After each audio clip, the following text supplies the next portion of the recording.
नमस्कार दोस्तों, मेरा नाम है वंश अरोड़ा और आप देख रहे हैं भारतीय न्यूज़ का विशेष कार्यक्रम चर्चा का केंद्र।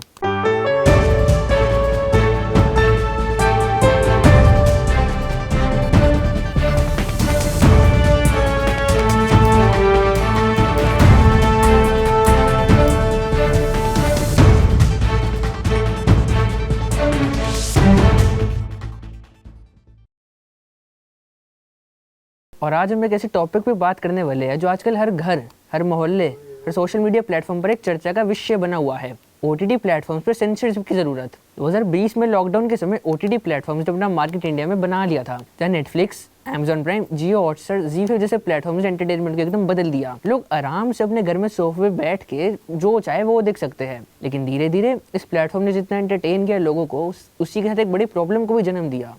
इस नए एंटरटेनमेंट के साथ एक बहुत ही चिंताजनक चीज भी सामने आई है, जिस पर रिसेंटली सलमान खान ने भी बात करी है, जो है ओटीटी प्लेटफॉर्म्स पर सेंसर बोर्ड की जरूरत। जैसा कि हम जानते हैं कि अगर कोई मूवी थिएटर में रिलीज होती है तो उसे पहले CBFC यानी central board of film certification से पास होना पड़ता है। यानी अगर फिल्म में कोई ऐसा सीन या डायलॉग है जो कि अप्रोप्रिएट नहीं है बिग स्क्रीन और इंडियन ऑडियंस के लिए, be it be unintimate scenes, foul language, abusive words और एनी वायलेंट कंटेंट, उसे सेंसर बोर्ड मूवी से रिमूव कर देता है। अदरवाइज उस मूवी को एडल्ट रेटेड सर्टिफिकेट देता है। लेकिन ऐसा कोई भी सेंसर बोर्ड ओटीटी प्लेटफॉर्म्स के लिए है ही नहीं। इन प्लेटफॉर्म्स पे दिखाया जाने वाले वेब सीरीज और movies, intimate scenes, foul language, drug use और वायलेंस बहुत ही एक्सट्रीम लेवल तक दिखाया जाता है। इसका इस्तेमाल इतना बढ़ गया है कि हमारी सोसाइटी, खासकर हमारे बच्चों के लिए खतरनाक होता जा रहा है। यह कंटेंट ना सिर्फ हमारी संस्कृति और वैल्यूज को चैलेंज कर रहा है, बल्कि यंग जनरेशन और माइंडसेट के बिहेवियर को भी गलत डायरेक्शन में ले जा रहा है। तो चलिए इस मुद्दे को डिटेल में समझते हैं और एग्जांपल्स के साथ, और देखते हैं कि सेंसर बोर्ड क्यों जरूरी है, बिना इसके क्या हो रहा है और इसका सॉल्यूशन क्या हो सकता है। पिछले कुछ सालों में ओटीटी प्लेटफॉर्म्स ने इंडिया में एक रेवोल्यूशन ला दिया है। अब आप घर बैठे अपने फोन या टीवी पे कहीं भी कोई भी शो या मूवी देख सकते हैं। इस फ्लेक्सिबिलिटी और वैरायटी ऑफ कंटेंट ने ओटीटी को हर एज ग्रुप का फेवरेट बना दिया है।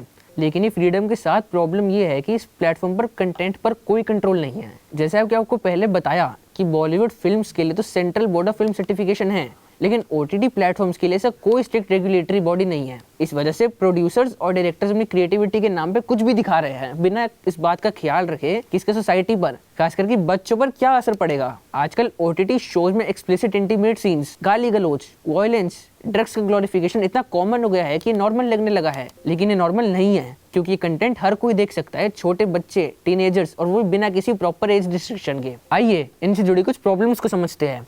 पहली, intimate scenes and explicit content.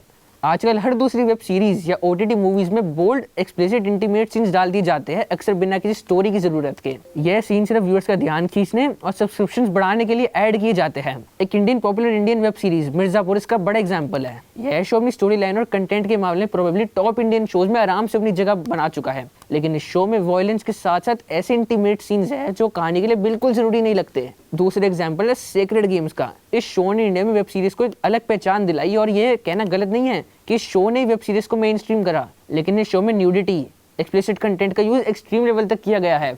यह शोज 18+ के लिए होते हैं, लेकिन ओटीटी प्लेटफॉर्म्स पर एज वेरिफिकेशन का कोई स्ट्रिक्ट सिस्टम नहीं होता। कोई भी बच्चा 10-12 साल का भी अपने फोन पे ये सब देख सकता है। एक और show, 4 More Shots Please, openly bold themes और प्रोएक्टिव सीन्स पर बेस्ड है। इसमें वुमेन का पोर्ट्रेल के नाम पे ऐसे विजुअल्स दिखाए जाते हैं जो ऑब्जेक्टिफिकेशंस को बढ़ावा देते हैं। मिर्जापुर और सेक्रेड गेम्स की स्टोरी लाइन को तो कंटेंट नो डाउट बेस्ट था, लेकिन 4 More Shots Please तो इन मामले में भी यूजलेस है। ये कंटेंट बच्चों के लिए बिल्कुल सेफ नहीं है। जब एक 13-14 साल का बच्चा ऐसे सीन्स देखता है तो उसको वक्त से पहले ही गलत चीजों का एक्सपोजर मिल जाता है। ये ना सिर्फ उनके मेंटल हेल्थ पर असर डालता है, बल्कि उनके रिलेशनशिप्स और सोसाइटी के प्रति नजरिए को भी डिस्टॉर्ट करता है। दूसरी प्रॉब्लम, फाउल लैंग्वेज और अब्यूजिव वर्ड्स। ओटीटी शोज में गालियों का इस्तेमाल अब इतना कॉमन हो गया है कि ये हर डायलॉग का हिस्सा बन गया है। मिर्जापुर, पताल लोक, दिल्ली क्राइम जैसे शोज में हर दूसरे सीन में अब्यूजिव लैंग्वेज का यूज होता है। एक शो तांडव जो पॉलिटिकल ड्रामा था, उसमें भी अननेसेसरी गालियां डाली गई हैं। यह लैंग्वेज बच्चों के लिए गलत एग्जाम्पल सेट करती है। आजकल स्कूल्स में टीचर्स रिपोर्ट करते हैं कि बच्चे कैजुअली गालियां दे रहे होते हैं, और इसका एक बड़ा रीजन है ओटीटी शोज का फाउल लैंग्वेज को नॉर्मलाइज करना। एक एक्स पोस्ट में एक पेरेंट ने लिखा, मेरा 15 साल के बेटे ने मिर्जापुर देखा और अब उसकी भाषा इतनी खराब हो गई है कि घर में बात करना मुश्किल हो गया। ये एक आइसोलेटेड केस नहीं है। बच्चे इन शोज के कैरेक्टर्स को कूल समझते हैं और उनकी तरह बोलने की कोशिश करते हैं। यह ट्रेंड सोसाइटी में एग्रेशन और डिसरिस्पेक्ट को बढ़ावा दे रहा है। इन शोज का कंटेंट कितना भी अच्छा हो न हो, प्रॉब्लम इन शोज को बनाने का पीछे का मैसेज भी अच्छा हो, लेकिन इनके फाउल लैंग्वेज और इंटीमेट सीन्स को बिना किसी रिस्पॉन्सिबिलिटी के दिखाने से इनका नेगेटिव इम्पैक्ट सोसाइटी पर बहुत ही गहरा असर छोड़ रहा है। अब बढ़ते हैं तीसरी प्रॉब्लम की तरफ, ड्रग्स का ग्लोरिफिकेशन। ओटीटी प्लेटफॉर्म पे कई शो वायलेंस, ड्रग्स, क्राइम को ग्लोरीफाई करते हैं, जैसे कि नार्कोस इंडिया, जमात्रा एंड शी जैसे शोज में क्रिमिनल लाइफस्टाइल, ड्रग स्मगलिंग और वायलेंट बिहेवियर को इतना अट्रैक्टिव दिखाया जाता है कि यंग माइंड्स इन्फ्लुएंस हो सकते हैं। बच्चों के लिए ये कंटेंट डेंजरस है क्योंकि वो रियल लाइफ में भी ऐसी चीजों को ही हीरोइक समझने लगते हैं। एक 2024 के सर्वे के मुताबिक इंडिया में टीनेजर्स में ड्रग यूज बढ़ने का एक रीजन ओटीटी शोज का सब्सटेंस अब्यूज का ग्लैमरस पोर्ट्रेयल था। यह शोज बच्चों के दिमाग में गलत वैल्यूज डाल रहे हैं और बिना सेंसरशिप के प्रॉब्लम बढ़ती ही जा रही है। चौथी प्रॉब्लम, वुमेन्स का ऑब्जेक्टिफिकेशन। कई ओटीटी शोज में वुमेन्स को ऑब्जेक्ट के रूप में दिखाया जाता है, जैसे कि made in heaven, 4 more shots please और लव स्टोरी जैसे शोज में बोल्ड सीन्स के थ्रू वुमेन्स का पोर्ट्रेल गलत स्टीरियोटाइप्स बना रहा है। ये कंटेंट बच्चों के दिमाग में जेंडर रोल्स के बारे में गलत सोच पैदा करता है। जब एक टीनेजर जैसे शोज देखता है तो उसके लिए वुमेन्स को रिस्पेक्ट करना काफी मुश्किल हो जाता है क्योंकि वो उन्हें सिर्फ एक ऑब्जेक्ट के रूप में देखने लगता है।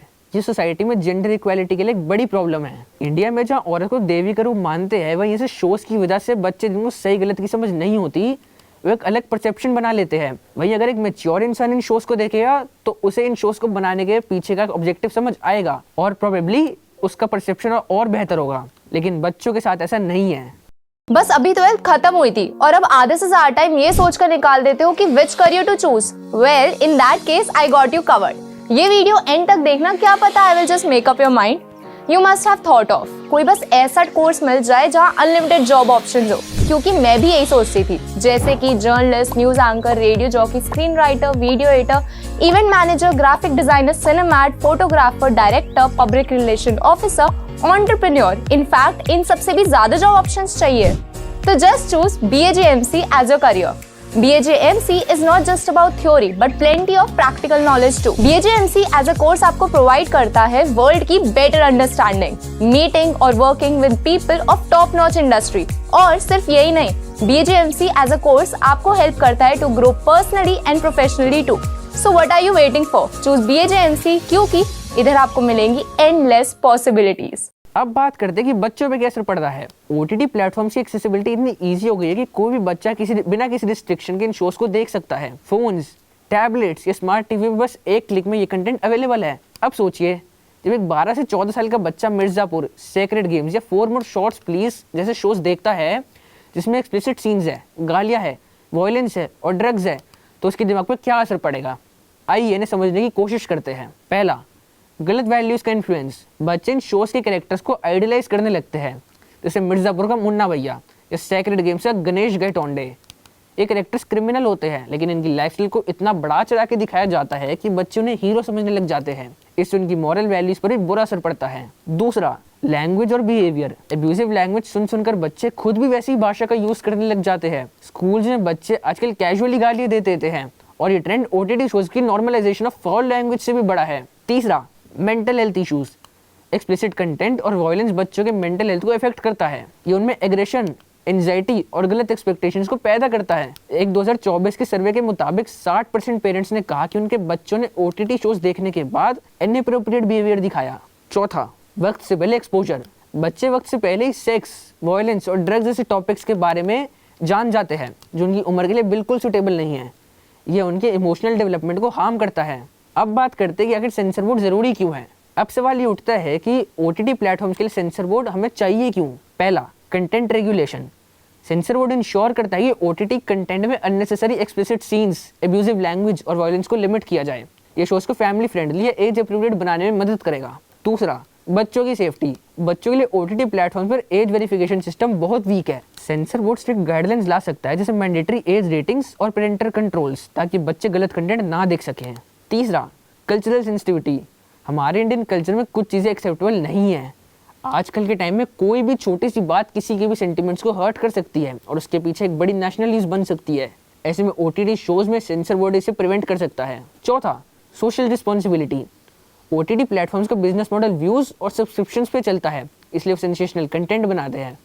सेंसर बोर्ड उन्हें रिस्पॉन्सिबल बनाएगा ताकि वो एंटरटेनमेंट के नाम पे सोसाइटी को डिग्रेड ना करे। बिना सेंसर बोर्ड के OTT प्लेटफॉर्म्स एक फ्री फॉर ऑल जोन बन गया है। अब बात करते हैं कुछ पॉसिबल सॉल्यूशंस के बारे में, कुछ सजेशन समझने की कोशिश करते हैं कि आखिर ये जो सिचुएशन है ये कैसे बेहतर बन सकती है। पहला, establishment of OTT sensor board. Government को एक डेडिकेटेड रेगुलेटरी बॉडी बनानी चाहिए जो OTT कंटेंट को मॉनिटर करे। इस बोर्ड में फिल्म मेकर्स, साइकोलॉजिस्ट और सोशल वर्कर्स होने चाहिए जो कंटेंट को बच्चों और सोसाइटी के पर्सपेक्टिव से देखें।